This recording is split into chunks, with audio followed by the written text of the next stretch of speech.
تأثير الدهون الذاتية على الوش زي العصاية السحرية. بجد الدهون ليها مفعول سحري على شكل الوش ونضارة الجلد برضه. وهنا العيان بيكون محتار، يا ترى انزل في وزني لوزن مثالي بحيث ان شكل جسمي يكون كويس بس منظر وشي يكون خاسس، او ان ابقى تخين شويه بس شكل وشي حلو. هنا بقى اجي اقول لك الموضوع ده علاجه بسيط جدا. انت هتوصل لوزنك المثالي وبعد كده هتجيلنا نشفط شويه دهون من جسمك ونحقنهم في وشك.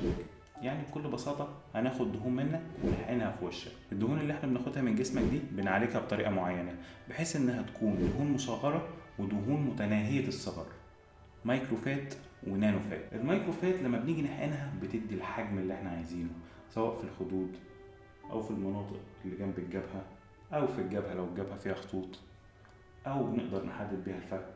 كل ده نقدر نعمله بالدهون فعلا. اما بقى النانوفات فدي تعتبر من اكتر الحاجات اللي بتغذي الشعر وبتزود نضارة البشرة.